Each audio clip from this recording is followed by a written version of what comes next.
ಇವತ್ತು ನಿಮಗೆ ಬಂದೈತೆ ನೋಡ್ರಿ ಒಳ್ಳೆ ಟೈಮು. ನಿಮಗೆ ಯಾರು ಮಾಟ ಮಂತ್ರ ಮಾಡ್ಯಾರ ಅವ್ರು ಯಾರಂತ ತಿಳ್ಕೊಳ್ಳೋದು ಮತ್ತು ಅವ್ರಿಗೆ ಉಲ್ಟಾ ಹೊಡೆಯೋ ಕೆಲಸ ಇವತ್ತು ನೀವು ಮಾಡಿರಿ. ಇವತ್ತು ಯಾವ ರೀತಿ ಮಾಡೋದಂತ ತೋರಿಸ್ಕೊಡ್ತೀನಿ, ಮಿಸ್ ಮಾಡ್ಕೊಳಕ್ಕೆ ಹೋಗ್ಬಿಡ್ರಿ. ಮತ್ತು ಡೌಟು ಈ ಎಲೆಯಿಂದ ಆಗಲ್ಲ ಅನ್ನೋರಿಗೆ ನೀವು ಒಂದು ವಾರ ಈ ಎಲೆ ನಾಳೆ ಹುಣ್ಣಿಮೆಯಿಂದ ಒಂದು ವಾರ ಪೂಜೆ ಮಾಡಿರಿ. ಮುಂದಿನ ಮಂಗಳವಾರವರೆಗೂ ನೀವು ಅನ್ಕೊಂಡ್ರೆ ಕೆಲಸ ಆಗಿಲ್ಲ ಅಂದ್ರೆ ನಮ್ಮ ಮನೆ ಅಡ್ರೆಸ್ ಕೊಡ್ತೀನಿ, ನಮ್ಮ ಮನೆಯವ್ರಿಗೂ ಬಂದು ನೀವೇನು ಹೇಳ್ತಿರೋ ಏನು ಮಾತಾಡ್ತಿರೋ ಅದಕ್ಕೆ ನಾನು ಉತ್ತರ ಕೊಡೋಕೆ ರೆಡಿ ಆಯಿತಾ. ಈ ಪೂಜೆನ ಯಾವ ರೀತಿ ಮಾಡಬೇಕು, ಈ ಗಿಡ ಎಲ್ಲಿ ಸಿಗ್ತೈತಿ, ಮತ್ತು ತುಂಬ ಜನ ಸಿಗಲಾಗೈತೆ ಹಾಗೆಲ್ಲ ಹೇಳಿದ್ರಿ. ಪಕ್ಕ ಸಿಗ್ತೈತಿ, ಇದು ಸಾಲಿ ಒಳಗೆ ಪಕ್ಕ ಇರ್ತೈತಿ, ಅಥವಾ ಪಾರ್ಕ್ನಾಗ ಇರ್ತೈತಿ, ಅಥವಾ ರೋಡ್ ಸೈಡ್ ಖಂಡಿತ ಇರ್ತೈತಿ. ಈ ಗಿಡನ ಪೂರ್ತಿಯಾಗಿ ನೋಡ್ಕೊಂಬಿಡ್ರಿ. ಹೋದ ವಿಡಿಯೋದಾಗೂ ತೋರಿಸ್ತೀನಿ, ಈ ವಿಡಿಯೋಗೂ ತೋರ್ಸಕತ್ತೀನಿ. ಯಾಕಂದ್ರೆ ಈ ವಿಡಿಯೋ ನೋಡ್ರಿ ಪೂರ್ತಿಯಾಗಿ ಕ್ಲಿಯರ್ ಆಗಬೇಕು. ಹೋದ ವಿಡಿಯೋದಾಗ ತೋರಿಸಿನಿ ಅಂತ ಈ ವಿಡಿಯೋದಾಗ ಬಿಟ್ಟೆ ಅಂದ್ರೆ ಮತ್ತೊಂದು ಡೌಟ್ ಹುಟ್ಕೊಂತದ. ಹಾಗಾಗಿ ಇದ್ರಾಗ ಪೂರ್ತಿ ಕ್ಲಿಯರಾಗಿ ತೋರ್ಸಕತ್ತೀನಿ. ಗಿಡ ಹಿಡಿದು ಪೂಜೆ ಮಾಡೋವರೆಗೂ ಹಿಡಿದು ಒಣಗಿರೋ ಎಲೆ ಏನು ಮಾಡ್ಬೇಕು ಅನ್ನೋವರೆಗೂ ಪೂರ್ತಿ ಮಾಹಿತಿ ಐತೆ ನೋಡ್ರಿ. ಇದು ಅಶೋಕ ಮರ, ಇದ್ರ ಎಲ್ಲಿ ಸಾಕ್ರಿ ನಮಗೆ. ಈಗ ಇವತ್ತು ನಾ ಯಾಕೆ ಕೂಡ ಮಾಡಕತ್ತೀನಿ ಅಂದ್ರೆ, ನಾನು ನಿನ್ನೆ ಲೈವ್ದಾಗ ಹೇಳಿದ್ದೆ, ಲೈವ್ ಮಾಡಿದ್ದೆ ನಾನು ನಿನ್ನೆ. ಯಾರೇ ಏನೋ ತೊಂದರೆ ಇದ್ರು ಕೇಳ್ರಿ ಅಂತ ಹೇಳಿಬಿಟ್ಟು ಅದ್ರಾಗ ಒಬ್ರು ಕೇಳಿದ್ರು. ಅವ್ರಿಗೆ ಹೇಳಿದೆ ಮಾಡ್ರಿ ವಿಡಿಯೋ ಅಂತ ಹೇಳಿದ್ರು ಪೂರ್ತಿಯಾಗಿ. ನಾನು ಹೇಳಿದ್ರೆ ಇನ್ನೂ ಒಂದು ವಾರ ಮಾಡಲ್ರಿ ಅಂತ ಹೇಳಿದ್ದೆ. ಆದರೆ ನನಗೆ ಹುಣ್ಣಿಮೆ ಇರೋದು ನೆನಪಿಲ್ಲ. ನನಗೆ ನಿನ್ನೆ ನೈಟೇ ಗೊತ್ತಾಗಿರೋದು ಮಂಗಳವಾರ ಹುಣ್ಣಿಮೆ ಇದೆ ಅಂತ. ಆ ಹುಣ್ಣಿಮೆ ದಿವಸ ಎಂಥ ಕೆಟ್ಟ ಕೆಲಸ ಮಾಡೋರಿಗೆ ಅದು ಫಲ ಕೊಡ್ತೈತಿ. ಅಂಥದ್ರ ನಾವು ಒಳ್ಳೆ ಕೆಲಸ ಮಾಡೋರಿಗೆ ಅದಕ್ಕಿಂತ ದುಪ್ಪಟ್ಟ ಫಲ ನಮಗೆ ಸಿಗ್ತೈತಿ. ನಾರ್ಮಲ್ ದಿನಗಳಲ್ಲಿ ಪೂಜೆ ಮಾಡಿದ್ರೆ ಅಷ್ಟು ಪರಿಹಾರ ಸಿಕ್ಕೈತಿ. ಈ ಹುಣ್ಣಿಮೆ ದಿನ ಯಾರೂ ಮಿಸ್ ಮಾಡ್ಕೊಳಕ್ಕೆ ಹೋಗ್ಬೇಡ್ರಿ. ನಾನು ಕೂಡ ಮಿಸ್ ಮಾಡಲ್ಲ. ಇದನ್ನು ಇವತ್ತು ನಿಮಗೆ ಮಾಡಿ ತೋರ್ಸಾಕತ್ತೀನಿ. ನಾಳೆ ಹುಣ್ಣಿಮೆ, ಇದನ್ನು ನೀವು ಮಾಡಿಕೊಡ್ರಿ ಅಂತ ಹೇಳ್ಬಿಟ್ಟು ಈ ಗಿಡದ ಎಲೆನ 11 ಅಥವಾ 7 ಈ ಹುಣ್ಣಿಮೆ ದಿನ ಇರೋದ್ರಿಂದ 7, 11 ತಗೊಂಬರ್ಬೇಕು. ಮಿಕ್ಕಿರೋ ಟೈಮಲ್ಲಿ ನಾನು ಬೇರೆ ಥರನೇ ಹೇಳಿದ್ದೆ ಆ ವಿಡಿಯೋದಲ್ಲಿ, ಅದನ್ನ ಮತ್ತೆ ಹೇಳಿದ್ರೆ ಲೆಂತಿ ಆಗುತ್ತೆ, ಬೇಡ. ಇಲ್ಲಿ 7 ಅಥವಾ 11 ಎಲೆನ ತಗೊಳ್ರಿ. ಎಲೆ ಈ ಥರ ಇರುತ್ತೆ, ಮಾವಿನ ಎಲೆ ಥರನೂ ಉದ್ದಕ್ಕಾಗಿ ಬೆಳೆದಿರುತ್ತೆ, ಮರನೂ ಕೂಡ ಉದ್ದಕ್ಕಾಗಿ ಹೋಗಿರುತ್ತೆ. ಇದು ಅಶೋಕ ಮರ ಥರ ಇರೋ ಅಶೋಕ ಮರ. ಇದು ತುಂಬ ಪವರ್ಫುಲ್ ಆಗಿದೆ. ಇದೊಂದು 11, 7 ಎಲೆನ ನೀವು ಮನೆಗೆ ತೊಗೊಂಬರ್ಬೇಕು. ಇದ್ರ ಮೇಲೆ ಧೂಳು ನೋಡ್ತಾ ಇದ್ರೆ ನಾನು ನಿಮಗೆ ಇದಕ್ಕೊಂದು ಉದಾಹರಣೆ ಹೇಳ್ತೀನಿ. ಇದು ನಕಾರಾತ್ಮಕ ಶಕ್ತಿಯನ್ನು ತುಂಬಾ ಎಳ್ಕೊಳ್ಳುತ್ತಾ. ಸುತ್ತಮುತ್ತ ಇರೋದು ಕೆಟ್ಟದ್ದು ಯಾವುದು ಅದು ಹರಡಾಕ್ ಬಿಡೋದಿಲ್ಲ, ಅದನ್ನ ಎಳೆದಿಟ್ಕೊಳ್ಳುತ್ತಾ. ಹಾಗಾಗಿ ನಮ್ಮ ಮನ್ಯಾಗ ತುಂಬಾ ಒಳ್ಳೆಯದಾಗತ್ತೆ ಅದರಿಂದ ಒಂದು. ಮತ್ತು ನಿಮ್ಗೆ ಯಾವುದೇ ರೀತಿ ಕೆಟ್ಟದ್ದಾಗಲ್ಲ. ಹಾಗಾಗಿ ಈ ಎಲೆನ ತೊಗೊಂಬರ್ಬೇಕು ಅಂದ್ರೆ ಮನೆಗೆ ನೀವು ಆ ಗಿಡ ಸುತ್ತಮುತ್ತ ಫಸ್ಟ್ ನೋಡ್ಕೊರಿ. ಮೊನ್ನೆ ಒಬ್ರು ಹೇಳಿದ್ರು, ನಾನು ಎಲೆಗೆ ಕೈ ಹಾಕೋದಕ್ಕೆ ಯಾರೋ ಏನೋ ಕಟ್ಟಿರೋ ಗಂಟೆ ಸಿಕ್ತ್ರಿ, ನನಗೆ ಏನಾರು ಹೆಚ್ಚು ಕಮ್ಮಿ ಆಗ್ತದೆ ಏನ್ರಿ ಅದು. ಏನು ಹೆಚ್ಚು ಕಮ್ಮಿ ಆಗಲ್ರಿ. ಅವ್ರು ಬೇರೆದಕ್ಕೆ ಮಾಡಿರ್ತಾರೆ, ಅದು ಬೇರೆದಕ್ಕೆ ಆಗಿ ಹೋಗ್ತೈತಿ. ಅದೇನು ಕರ್ಮ ಪಡಲ್ಲ.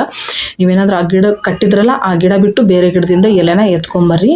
ನಾಳೆ ಮಂಗಳವಾರ ಐತಿ, ತಪ್ಪದೆ ಹುಣ್ಣಿಮೆ ಐತಿ, ತಪ್ಪದೆ ಪೂಜೆ ಮಾಡ್ಕೊಳ್ರಿ. ಮತ್ತು ಈ ಎಲೆ ತಂದ ಮೇಲೆ ನೀವು ಮನೆ ಹೊರಗೆ ಇದನ್ನು ಶುದ್ಧಿ ಮಾಡ್ಕೊಳ್ರಿ. ಒಳ್ಳೆ ನೀರು ತೊಗೊಳ್ರಿ. ನೀರು ತೊಗೊಂಡು ಚೊಚ್ಚಿ ನೀರು ತೊಗೊಂಡು ಎಲಿನ ಮನೆಯಿಂದ ಹೊರಗೆ ತೊಳಿರಿ. ಯಾಕಂದ್ರೆ ನಕಾರಾತ್ಮಕ ಶಕ್ತಿ ಎಲ್ಲ ಎಳ್ಕೊಂಡಿರ್ತೈತಿ, ನೆಗೆಟಿವ್ ಎಲ್ಲ ಎಳ್ಕೊಂಡಾಗ ಏನಾಗ್ತೈತೆ, ಎಲೆ ಮೇಲೆ ಇರ್ತೈತೆ, ಅದನ್ನ ಹಂಗೆ ಮನೆ ತಂದಾಗ ಮತ್ತು ಉಲ್ಟಾ ನಾವು ಕರ್ಕೊಂಬಂದಾಗ ಆಕೈತಿ. ಹಾಗಾಗಿ ನೀವೇನು ಮಾಡ್ತೀರಂದ್ರೆ ಅದು ಮನೆ ಹೊರಗೆ ನೀಟಾಗಿ ಚೊಚ್ಚಿ ನೀರಿಂದ ನೀಟಾಗಿ ತೊಳ್ಕೊಂಡು ಅದನ್ನು ಮನೆ ಒಳಗೆ ತೊಗೊಂಬರ್ರಿ. ಈಗ ನೋಡ್ರಿ, ಆ ಎಲೆ ತೊಗೊಂಬಂದಿದ್ದೀನಿ. ಇಲ್ಲಿ ನಾನು 7 ಎಲೆನ ತೊಗೊಂಬಂದೀನಿ. 7 ಅಥವಾ 11 ಅಷ್ಟೇ ಸಾಕು. ಈ 7 ಎಲೆ 11 ಎಲೆನ ಈ ರೀತಿ ತೊಗೊಂಬಂದು ನಾವು ನೀಟಾಗಿ ತೊಳೆದು ಇಟ್ಕೋಬೇಕು.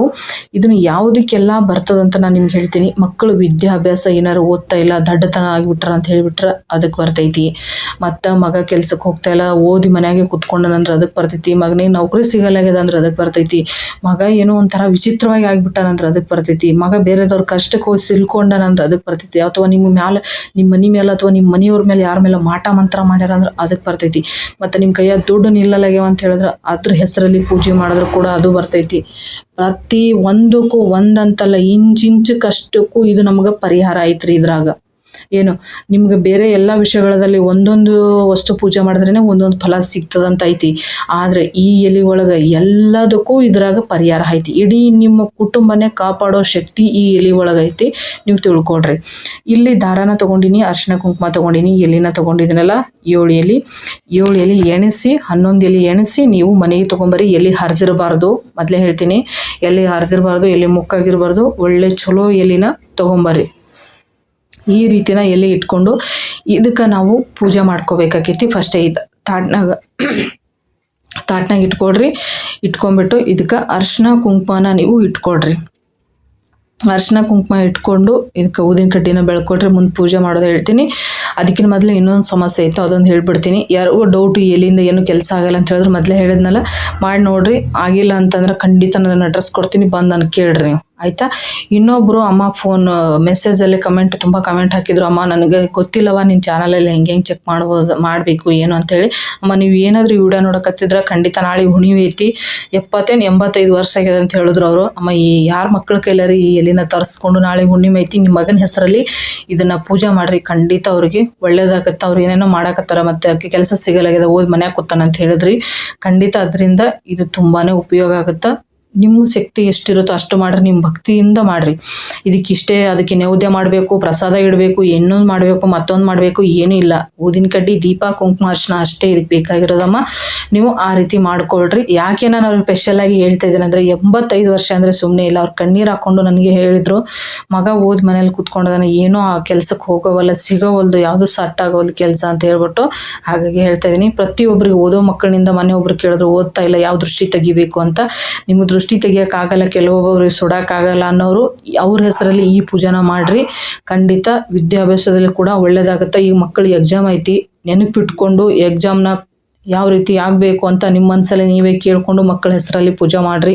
ಅಥವಾ ಮಕ್ಕಳಾಗದೇ ಇರೋರಿಗೆ ಪ್ರತಿದಿನ ನಿಮ್ಮ ಮನೆ ಹತ್ರ ಏನಾದರೂ ಈ ಗಿಡ ಇದ್ದರೆ ಒಂದು ತುಪ್ಪ ದೀಪನ ಹಚ್ಚಿ ಬರ್ರಿ. ಅದನ್ನು ಹರಕೆ ಮಾಡಿಕೊಂಡು ಪ್ರತಿದಿನ ಅದನ್ನು ಕೇಳ್ಕೊಳ್ರಿ. ಮಕ್ಕಳಾಗದೇ ಇರೋರು ಮತ್ತು ಮಕ್ಕಳು ಆಗದೇ ಇರೋರು ಕೂಡ ಇದನ್ನು ಮನೆಯಲ್ಲೇ ಇಟ್ಕೊಂಡು ಕೂಡ ನೀವು ಇದನ್ನು ಪೂಜೆ ಮಾಡ್ಕೋಬೋದು. ಈಗ ಹೆಂಗೆ ಮಾಡ್ತಿದ್ದಲ್ಲ ಇದೇ ರೀತಿ ಪ್ರತಿಯೊಬ್ಬರಿಗೂ ಪ್ರತಿಯೊಂದು ಕಷ್ಟಕ್ಕೂ ಇದು ಒಂದೇ ಪೂಜೆನೇ, ಬೇರೆ ಬೇರೆ ಏನು ಡಿಫ್ರೆಂಟಾಗಿ ಏನೂ ಇಲ್ಲ, ಇದಿಷ್ಟೇ. ಮಕ್ಕಳು ಆಗದೇ ಇರೋರಿಗೂ ಕೂಡ ಈ ರೀತಿ ಇದನ್ನು ಪೂಜೆ ಮಾಡ್ಕೊಳ್ರಿ. ಅದ್ರ ಜೊತೆಗೆ ಇನ್ನೊಂದು ಸೊಲ್ಯೂಷನ್ ಕೊಡ್ತೀನಿ. ಕೆಲವೊಂದೊಂದು ದೇಹದ ಸಮಸ್ಯೆ ಕೂಡ ಇರ್ತಾವೆ, ಅದನ್ನು ದವಾಖಾನೆಗೆ ಕೂಡ ತೋರಿಸ್ಕೊಂಡು ಬಗೆಹರಿಸ್ಕೋಬೇಕಾಕೈತಿ. ಬರೀ ಇದ್ರ ಮೇಲೆ ನಂಬಿಕೆ ಇಟ್ಕೊಂಡು ಕುಂದ್ರಬೇಡ್ರಿ. ಅಂದರೆ ಅದರದೇ ಆಗಿತ್ತಂದ್ರೆ, ಏನಾದರೂ ದೇವ್ರದೇ ತೊಂದರೆ ಇತ್ತು, ಬೇರೆ ಮಠ ಮಂತ್ರ ತೊಂದರೆ ಐತಂದ್ರೆ ಖಂಡಿತ ಅದರಿಂದ ಹೋಳಾಗಿ ಮಕ್ಕಳಾಗ್ತಾವೆ. ಅಥವಾ ನಿಮ್ಮ ದೇಹದಾಗ ತೊಂದರೆ ಇತ್ತಪ್ಪ ಅಂತಂದ್ರೆ ಅದನ್ನು ಡಾಕ್ಟ್ರ್ ಹತ್ರ ಸರಿ ಮಾಡ್ಕೋಬೇಕಾಕೈತಿ. ಹಾಗಾಗಿ ಹೇಳತ್ತೀನಿ, ಅಂಥವ್ರು ಆ ರೀತಿ ಮಾಡ್ಕೊಡ್ರಿ. ಫಸ್ಟ್ ಡಾಕ್ಟ್ರ್ ಹತ್ರ ಎಲ್ಲ ತೋರಿಸಿ ಸೋತ್ ಹೋಗಿದ್ಯಾವು ಅಂತ ಅನ್ನೋರು ಈ ಪೂಜೆನ ಮಾಡ್ಕೊಳ್ರಿ. ಖಂಡಿತ ನೀವು ಅಂದ್ಕೊಂಡಿರೋದನ್ನ ಆಗೇ ಆಕೈತಿ. ಇಷ್ಟು ಇದನ್ನು ಕುಂಕುಮ ಅರ್ಶಿನ ಇಟ್ಕೊಂಡು ಈ ರೀತಿ ಪೂಜೆ ಮಾಡ್ಕೊಂಡಿದ್ದು ಆಯ್ತು ನೋಡ್ರಿ. ಇಷ್ಟೇ, ಜಾಸ್ತಿ ಏನೂ ಇಲ್ಲ. ಮತ್ತು ಭಾಳ ಜನ ಕೇಳಿದಕ್ಕೆ ಈ ಪೂರ್ತಿ ವಿಡಿಯೋ ಮಾಡಿ ಇವತ್ತು ತೋರ್ಸಕತ್ತೀನಿ. ಮಿಸ್ ಮಾಡ್ಕೊಳಕ್ಕೆ ಹೋಗ್ಬಿಡ್ರಿ. ಒಂದು ಚೂರು ಹೆಚ್ಚು ಕಮ್ಮಿ ಮಿಸ್ ಮಾಡ್ಕೊಂಡ್ರೆ ನಾವು ಅಂದ್ಕೊಂಡಿರೋ ಕೆಲಸ ಆಗಲ್ಲ ಅಂತಲೇ ಹೇಳ್ಬೋದು. ಯಾಕಂದ್ರೆ ಇದು ಇಷ್ಟೇ ಪೂಜೆ, ಇದರಲ್ಲೇ ಒಂದು ಮಿಸ್ ಮಾಡ್ಕೊಂಡಿರೋದು ಮತ್ತು ಅದು ಏನು ಫಲನೇ ಮಾಡಿದ್ದು ಉಪಯೋಗ ಆಗಲ್ಲ ಅಂತ ನಾನು ಹೇಳ್ತೀನಿ, ಆಯಿತಾ. ಇದನ್ನು ಇಷ್ಟು ಅರ್ಶಿನ ಕುಂಕುಮ ತಾಟ್ನಾಗ ಇಟ್ಕೊಂಡು ಪೂಜೆ ಮಾಡ್ಕೊಡ್ರಿ. ಪೂಜೆ ಮಾಡಬೇಕಾದ್ರೆ ಉತ್ತರ ದಿಕ್ಕಿಗೆ ಕುಂದಿರ್ಬೇಕು. ಉತ್ತರ ದಿಕ್ಕಿಗೆ ಕೂತ್ಕೊಂಡು ಈ ರೀತಿನ ನೀವು ಪೂಜೆನ ಮಾಡಿಕೊಡ್ರಿ. ಅಲ್ಲೇ ಅರ್ಶಿನ ಕುಂಕುಮ ಇಟ್ಟು ಊದಿನ ಕಡ್ಡಿನ ಬೆಳಗ್ರಿ. ನಾನು ಬೆಳಗ್ಗೆ ಎದ್ದಾಗ ಎಲ್ಲೇನ ತೊಗೊಂಬರ್ಬೇಕಾದ್ರೆ ತುಂಬ ಕತ್ಲಾಗಿತ್ತು, ಹಾಗಾಗಿ ನಾನು ಏನು ಮಾಡಿದೆ ಅವಾಗ ತರಲಿಲ್ಲ. ಇನ್ನು ಬೆಳಕಾದ್ಮೇಲೆ ತೊಗೊಂಬಂದು ಈ ಪೂಜೆನ ಮಾಡಿ ನಿಮಗೋಸ್ಕರ ತೋರಿಸ್ತಾ ಇದ್ದೀನಿ. ಯಾಕಂದರೆ ಹುಣ್ಣಿಮೆ ಅನ್ನೋದೇ ನನಗೆ ಮರ್ತು ಹೋಗ್ಬಿಟ್ಟಿತ್ತು. ಅಂದರೆ ನಾನು ಮತ್ತೆ ಇನ್ನೊಂದು ವಿಚಾರ ಕೇಳಿದಾಗ ಅಲ್ಲಿ ಗೊತ್ತಾಗಿರೋದು, ಹುಣ್ಣಿಮೆ ದಿನ ತುಂಬ ಈ ಮಾಟ ಮಂತ್ರ ಮಾಡೋರ್ದು ಪವರ್ಫುಲ್ ಆಗಿರುತ್ತೆ, ಅವತ್ತಿನ ಕೆಲಸ ಮಾಡ್ತಾ ಇರ್ತಾರೆ ಅಂತ ಹೇಳ್ಬಿಟ್ಟು. ನಿಮಗೇನಾದರೂ ಮತ್ತೆ ಅವತ್ತಿನ ದಿವಸ ಯಾರಾದರೂ ಮಾಡ್ಸೋಕ್ಕೆ ಅಂತ ತಯಾರಾಗಿ ನಿಂತ್ಕೊಂಡಿದ್ರೆ ಆ ಕ್ಷಣದಲ್ಲೇ ಅವ್ರು ಏನು ಮಾಡ್ತಾಯಿದ್ರೆ ಅದು ಅವರಿಗೆ ಹೋಗುತ್ತೆ, ನಿಮ್ಮ ಮನೆಯವ್ರಿಗೂ ಬರೋದೇ ಇಲ್ಲ, ನಿಮ್ಮ ತನದು ಬರೋದೇ ಇಲ್ಲ, ಅದು ಅಲ್ಲಿಂದ ಅಲ್ಲಿಗೆ ಹೋಗುತ್ತೆ. ಮತ್ತು ಈ ಪೂಜೆ ಮಾಡಿ ನೀವು ಊದಿನ ಕಡ್ಡಿ ಬೆಳಗಬೇಕಾದ್ರೆ ಈ ಥರ ಕೂತ್ಕೊಂಡು ನೀವು ಮನಸ್ಸಲ್ಲಿರೋದನ್ನು ಕೇಳ್ಕೊಳ್ರಿ. ನಿಮ್ಮ ಮನಸ್ಸಲ್ಲಿ ಏನಿರುತ್ತೆ ಪ್ರತಿಯೊಂದು ಹೇಳಿದ್ನಲ್ಲ, ಇಷ್ಟೆಲ್ಲ ನೆರವೇರುತ್ತೆ ಅದರಲ್ಲಿ ನಿಮಗೆ ಯಾವ್ದು ಬೇಕೋ ಅದನ್ನು ಕೂತ್ಕೊಂಡು ಕೇಳ್ಕೊಡ್ರಿ. ಇನ್ನೊಂದು ವಿಷಯ, ನಾನು ಏನಾದರೂ ಮಾತಲ್ಲಿ ಸ್ವಲ್ಪ ಹೆಚ್ಚು ಕಮ್ಮಿ ಆಗಿ ಅಥವಾ ಹಿಂದಿನ ಸ್ವಲ್ಪ ಮುಂದೆ ಆದರೆ ಏನಾದರೂ ನಿಮಗೆ ಡೌಟ್ ಅನಿಸಿದ್ರೆ ಖಂಡಿತ ನನಗೆ ಕಮೆಂಟ್ ಮಾಡಿ ತಿಳಿಸಿ. ಪ್ರತಿಯೊಂದಕ್ಕೂ ನಾನು ರಿಪ್ಲೈ ಮಾಡ್ತೀನಿ. ನೀವು ಒಂದೇ ಕೇಳಿದ್ರೆ ನಾನು 100 ಮಾತನ್ನ ಅದರಲ್ಲಿ ನಿಮ್ಗೆ ಸೊಲ್ಯೂಷನ್ನ ಕೊಡ್ತೀನಿ. ಕಮೆಂಟ್ ಮಾಡಿ ಕೇಳಿ, ಆಯಿತಾ. ಯಾಕಂದರೆ ಸ್ವಲ್ಪ ನನಗೆ ಮರುವಿರೋದ್ರಿಂದ ಕೆಲವೊಂದೊಂದು ವ್ಯತ್ಯಾಸ ಆಗ್ಬೋದು, ಹಾಗಾಗಿ ಹೇಳ್ತಾ ಇದ್ದೀನಿ. ಯಾಕಂದರೆ ನಂದು ಸಮಸ್ಯೆ ನಾನು ಹೇಳ್ಕೋಬೇಕಾಗತ್ತೆ, ಇನ್ನೊಬ್ಬರ ಸಮಸ್ಯೆ ಪರಿಹಾರ ಮಾಡಬೇಕಂದ್ರೆ ನಂದು ಇರುತ್ತೆ ಒಂದು, ಹಾಗಾಗಿ ಅದನ್ನು ಹೇಳ್ಕೊತಾ ಇದ್ದೀನಿ. ಏನಾದರೂ ಸ್ವಲ್ಪ ನಿಮ್ಗೆ ಹೆಚ್ಚು ಕಮ್ಮಿ ಅನಿಸಿದ್ರೆ ಆರಾಮಾಗಿ ಕಮೆಂಟ್ ಮಾಡಿ ಕೇಳಿ. ಇನ್ನು ಕೆಟ್ಟದಾಗ ಕಮೆಂಟ್ ಹಾಕ್ತೀರಾ ಅಂತ ಹೇಳ್ತೀರಲ್ಲ, ಅದು ನಿಮಗೆ ಬಿಟ್ಟಿರೋದು, ಅದು ಅವ್ರ ಬಗ್ಗೆ ನಾನು ತಲೆ ಕೆಡಿಸ್ಕೊಳ್ಳಲ್ಲ. ಹಿಂದಿನ ನೋಡೋದಾಗ ಕೂಡ ಹೇಳಿದ್ದೀನಿ, ನೀವು ಏನೇ ಹಾಕೋದ್ರೂ ಅದು ನನಗೆ ಒಂದು ಒಳ್ಳೆಯದಾಗಿ ನಾನು ಅದನ್ನು ಅರ್ಥ ಮಾಡ್ಕೊಳಕ್ಕೆ ರೆಡಿ ಇದ್ದೀನಿ, ಆಯಿತಾ. ನೋಡಿ, ಇಷ್ಟು ಪೂಜೆ ಮಾಡಿಕೊಂಡು ನೀವು ಕೂತ್ಕೊಂಡು ಅದನ್ನು ಮನಸ್ಸಲ್ಲಿರೋದನ್ನು ಕೇಳಿಕೊಂಡು ನಿಮ್ಮ ಮನೆ ದೇವರು ಅಥವಾ ನೀವು ಪೂಜಿಸೋ ದೇವರನ್ನು ಕೆಲವೊಂದು ಮಂತ್ರಗಳಂತ ಇರುತ್ತೆ, ಆ ಮಂತ್ರನ ಅಲ್ಲಿ ಕೂತ್ಕೊಂಡು ಹೇಳಿ. ಯಾಕಂದರೆ ಇವತ್ತು ಹುಣ್ಣಿಮೆ ಆಗಿರೋದ್ರಿಂದ ಅದನ್ನು ಹೇಳಲೇಬೇಕು ನೀವು ಮಂತ್ರನ. ಹಾಗಾಗಿ ಪೂರ್ತಿ ಫಲ ಸಿಗುತ್ತೆ, ಇದರಲ್ಲಿ ಡೌಟೇ ಇಲ್ಲ. ಹಾಗೆ ನೀವು ಕೂತ್ಕೊಂಡು ನಿಮ್ಮ ನಂಬಿಕೆ ಇರೋ ದೇವರು ಅಥವಾ ನೀವು ಪೂಜಿಸೋ ದೇವರು ಅಥವಾ ನೀವು ನಿಮ್ಮ ಮನೆ ದೇವರು ಯಾವುದಾದ್ರೂ ನಂಬೋ ದೇವರಿಗೆ ನೀವು ಆ ಮಂತ್ರ ಒಂದು 11 ಸತಿ ಆ ಮಂತ್ರನ ಹೇಳಿ ಈ ದಾರನ ಕಟ್ಟಿ. ದಾರ ಯಾಕೆ ಕಟ್ಟಬೇಕು ಅಂತ ನಾನು ನಿಮಗೆ ಹೇಳ್ತೀನಿ. ಕಟ್ಟಲೇಬೇಕು ಅಂತ ಪದ್ಧತಿನೂ ಇಲ್ಲ, ರೂಲ್ಸ್ನೂ ಇಲ್ಲ. ನಾನು ಯಾಕೆ ಅದನ್ನು ದಾರ ಕಟ್ತೀನಿ ಅಂತ ಅಂದರೆ, ಎಲೆಗಳನ್ನ ಈ ಥರ ಹರಡಿ ಜಗಲಿ ಮೇಲೆ ಇಟ್ಟಾಗ ನಾವೇನಾಗುತ್ತೆ, ದೇವ್ರ ಹತ್ರ ಇಟ್ಟಾಗ ತುಂಬ ಜನಗಳ ಕಣ್ಣಿನ ದೃಷ್ಟಿನ ಬೀಳುತ್ತೆ. ಹಾಗಾಗಿ ಅದನ್ನು ನಾವೇನು ಮಾಡಬೇಕಂದ್ರೆ, ಎಲೆನ ಹತ್ತಿಯಾಗಿ ಒಂಥರ ಚಿಕ್ಕದಾಗಿ ಮಾಡಿಟ್ಕೊಂಡ್ರೆ ನಮಗೆ ಜಾಗನೂ ಸೇವ್ ಆಗುತ್ತೆ. ಹಾಗೆ ತುಂಬ ಕೆಟ್ಟ ಜನಗಳ ಕಣ್ಣಿಗೆ ಕೂಡ ಇದು ಬೀಳಲ್ಲ.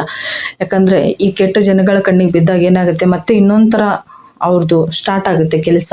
ಹಾಗಾಗಿ ಈ ರೀತಿ ಎಲೆಗಳನ್ನ ನೀವು ಜೋಡಿಸ್ಕೊಂಡು ದಾರನ ಸುತ್ಕೊಡ್ರಿ. ಮೇನಾಗಿ ನೀವು ಈ ಇಟ್ಟು ಪೂಜೆ ಮಾಡ್ತಾ ಇರೋದನ್ನ ಯಾರ ಹತ್ರ ಹೇಳ್ಕೊಬೇಡ್ರಿ. ಕೆಲಸ ಆಗೋವರೆಗೂ ಅಂತಲ್ಲ, ಏನೇ ಆದರೂ ಕೂಡ ಇದನ್ನು ನೀವು ಯಾರ ಹತ್ರ ಹೇಳ್ಕೊಬೇಡ್ರಿ. ನೀವು ಇದನ್ನು ಹಾಗೆ ಸುಮ್ಮನೆ ಮಾಡ್ತಾ ಹೋಗ್ಬೇಕಷ್ಟೇ, ಆಯಿತಾ. ನಾನು ಇದನ್ನೆಲ್ಲ ಇವಾಗ ಪ್ರಚಾರ ಮಾಡಿದ್ನೆಲ್ಲ ತೋರಿಸ್ತಾ ಇರೋದಕ್ಕೆ ಇದಕ್ಕೆ ನನಗೆ ಮತ್ತೆ ಸ್ವಲ್ಪ ತೊಂದರೆ ಆಗ್ತಾ ಇದೆ. ಪರವಾಗಿಲ್ಲ, ಅದನ್ನು ಹೇಗೆ ಪರಿಹಾರ ಮಾಡ್ಕೋಬೇಕಂತ ದಾರಿ ನಾನು ಕಂಡುಕೊಂಡಿದ್ದೀನಿ. ಆ ಧೈರ್ಯ ನನಗಿದೆ, ಅದನ್ನು ಹಿಂದೆ ಹಾಕ್ತೀನಿ ಅನ್ನೋದು. ನಿಮಗೆ ಒಳ್ಳೆಯದಾಗಲಿ ಅಂತ ಈ ವಿಡಿಯೋಗಳನ್ನ ನಾನು ಮಾಡಿ ತೋರಿಸ್ತಾ ಇರೋದು. ಮತ್ತು ಈ ಒಣಗಿರೋ ಎಲೆನ ಏನು ಮಾಡಬೇಕು ಅಂತಂದರೆ, ದಾರಾನ ಸುತ್ತೋದನ್ನ ನೋಡಿ, ನಾನು ಹೇಳಿದ್ನಲ್ಲ ದಾರ ಸುತ್ತೋದು ನೇಮನಿತ್ಯ ಏನೂ ಇಲ್ಲ, ಅದರಲ್ಲಿ ಏನು ಇದು ಇರೋಲ್ಲ. ಅದು ಹತ್ತಿಯಾಗಿರಲಿ, ಅದನ್ನು ಒಂದು ಚಿಕ್ಕದಾಗಿರಲಿ ಅಂತ ಹೇಳ್ಬಿಟ್ಟು ದಾರಾನ ಸುತ್ತಾ ಇರೋದು. ಇನ್ನು ಒಣಗಿರೋ ಎಲೆ ವಿಷಯಕ್ಕೆ ಬಂದರೆ, ಆ ಒಣಗಿರೋ ಎಲೆನ ನೀವೇನು ಮಾಡಬೇಕಂದ್ರೆ, ಈ ಹೊಸ ಎಲೆ ಇವಾಗ ಇಟ್ಟಿರ್ತೀರಾ, ಇದನ್ನು ಒಣಗುತ್ತೆ. ಒಣಗಿದಾದ್ಮೇಲೆ ಯಾವಾಗ ಚೇಂಜ್ ಮಾಡಬೇಕು ಶನಿವಾರ ಒಂದಿನ ಬಿಟ್ಟು ಅಥವಾ ಮಂಗಳವಾರ, ಶನಿವಾರ ಮಂಗಳವಾರ ಒಂದಿನ ಬಿಟ್ಟು. ಮಂಗಳವಾರ ಬೇಕಾದರೆ ಮಾಡ್ಕೋಬೋದು, ಆದರೆ ಶನಿವಾರ ಮಾಡಲೇಬಾರ್ದು. ಹಾಗಾಗಿ ಇದನ್ನ ನೀವು ಏನು ಮಾಡಬೇಕಂದ್ರೆ, ಈಗ ಒಣಗಿರೋ ಎಲೆನ ಹರಿಯೋ ನೀರಿಗೆ ಹರಿದು ಬಿಟ್ಬಿಡಿ, ನೀರಲ್ಲಿ ಬಿಡಿ. ಅಥವಾ ನೀವು ಈ ಎಲೆ ಮತ್ತೆ ತೊಗೊಂಬರಕ್ಕೆ ಹೋಗ್ತಿರಲ್ಲ, ಆ ಒಣಗಿರೋ ಎಲೆನ ಆ ಗಿಡದ ಅಡಿಯಲ್ಲಿ ಮಣ್ಣಲ್ಲಿ ಮುಚ್ಚಿ ಮತ್ತೆ ಇದನ್ನು ತೊಗೊಂಬಂದು ನೀವಿಟ್ಟು ಯಾವಾಗ ಸದಾ ನಿಮ್ಮ ಜೀವನ ಪೂರ್ತಿ ಇರೋವರೆಗೂ ನೀವು ಈ ಪೂಜೆನ ಮಾಡ್ತಾ ಬನ್ನಿ. ಯಾಕೆ ಜೀವನ ಪೂರ್ತಿ ಪೂಜೆ ಮಾಡಬೇಕಂದ್ರೆ, ಈ ಕೆಟ್ಟ ಕೆಲಸ ಮಾಡೋರು ಸದಾ ಆ ಕೆಲಸ ಮಾಡ್ತಾನೆ ಇರ್ತಾರೆ. ಅದರಿಂದ ನಾವು ಬಚಾವಾಗಬೇಕಂದ್ರೆ ನಾವು ಇದನ್ನು ಮಾಡಲೇಬೇಕಾಗತ್ತೆ. ನಮಗೆ ಕೆಟ್ಟದ್ದು ಇನ್ನೊಬ್ರಿಗೆ ಮಾಡೋಕ್ಕಂತೂ ಬೇಡ. ಈ ಒಳ್ಳೆ ಕೆಲಸ ನಮ್ಮ ಸುರಕ್ಷಿತವಾಗಿ ನಾವು ಇದನ್ನು ಮಾಡ್ಕೊಳ್ಳೋಣ. ಹಾಗಾಗಿ ಒಣಗಿರೋ ಎಲೆನ ನೀವು ಆ ರೀತಿ ಬೇರೆ ಟೈಮಲ್ಲಿ ಚೇಂಜ್ ಮಾಡ್ಕೊಳ್ಳಿ. ಅಮಾವಾಸ್ಯೆ ಹುಣ್ಣಿಗೆ ಚೇಂಜ್ ಮಾಡ್ಕೊಳ್ಳಿ, ಶುಕ್ರವಾರ ಅಥವಾ ಗುರುವಾರ ಈ ಥರದ ದಿನಗಳಲ್ಲಿ ನೀವು ಇದನ್ನು ಚೇಂಜ್ ಮಾಡ್ಕೊಳ್ಳಿ. ಶುಕ್ರವಾರ ಚೇಂಜ್ ಮಾಡ್ಕೊಳ್ಳೋದ್ರಿಂದ ತುಂಬಾ ಒಳ್ಳೆಯದು. ಗುರುವಾರ ಶುಕ್ರವಾರ ತುಂಬ ಅಂದರೆ ತುಂಬ ಒಳ್ಳೆಯದು. ಆ ದಿನಗಳಲ್ಲಿ ಒಣಗಿರೋ ಎಲೆನ ತೆಗೆದು ನೀವು ಈ ಥರ ಹಸಿರು ಎಲೆಗಳನ್ನು ಮತ್ತೆ ತೊಗೊಂಬಂದು ಮನೆಯಲ್ಲಿಟ್ಟು ಪೂಜೆ ಮಾಡಿಕೊಡ್ರಿ. ಪ್ರತಿದಿನ ಅಷ್ಟೇ ದೇವ್ರ ಹತ್ರ ಇಟ್ಟಾದ ಮೇಲೆ ನೀವು ಸಾಯಂಕಾಲ ಮತ್ತು ಬೆಳಗ್ಗೆ ಪೂಜೆ ಮಾಡೋ ಟೈಮಲ್ಲಿ ಮತ್ತು ಸಾಯಂಕಾಲ ದೀಪ ಹಚ್ಚೋ ಟೈಮಲ್ಲಿ ಪ್ರತಿದಿನ ಇದನ್ನು ನೀವು ಕೇಳ್ಕೊಳ್ಳಿ. ಏನಂದರೆ ನಿಮ್ಮ ಮನಸ್ಸಲ್ಲಿ ಏನಿರುತ್ತೆ, ಒಂದೇ ಆಸೆನ ಕೇಳ್ಕೊಬೇಕಂತೇನಿಲ್ಲ. ನಿಮ್ಮ ಮನಸ್ಸಲ್ಲಿ ಏನಿರುತ್ತೆ ಡೈಲಿ ಒಂದೊಂದು ಕೇಳಿಕೊಂಡು ಎಲೆ ಹತ್ರ, ಅಶೋಕ ಎಲೆ ಹತ್ರ ಕೇಳಿ ಒಂದು ಮಂತ್ರನ ಹೇಳಿ, ನಿಮಗೆ ಗೊತ್ತಿರೋ ಮಂತ್ರನ, ನಿಮ್ಮ ದೇವ್ರ ಭಕ್ತಿ ಇರೋ ಮಂತ್ರನ ಹೇಳಿ ಅದನ್ನು ಪೂಜೆನ ಮಾಡಿ. ಡೈಲಿ ನೀವು ಬೆಳಗ್ಗೆ ಪೂಜೆ ಮಾಡಬೇಕಾದ್ರೆ ಇಲ್ಲಿ ಅರಿಶಿನ ಕುಂಕುಮನ ಇಡಬೇಕು. ನಾನು ತೋರಿಸ್ತಾ ಇದ್ದೀನಿ ಸೆಂಟ್ರಲ್ಲಿ, ಅಲ್ಲಿ ನೀವು ಅರಿಶಿನ ಕುಂಕುಮನ ತಪ್ಪದೆ ಇಡಲೇಬೇಕು, ಆಯಿತಾ. ಯಾವುದೇ ಕಾರಣಕ್ಕೂ ಅದನ್ನು ಮಿಸ್ ಮಾಡಬೇಡಿ. ಡೈಲಿ ಪೂಜೆ ಮಾಡಬೇಕಾದ್ರೆ ಇದನ್ನು ತಪ್ಪು ಮಾಡ್ಕೊಳಕ್ಕೆ ಹೋಗ್ಬೇಡಿ, ಮಾಡಿಕೊಡ್ರಿ.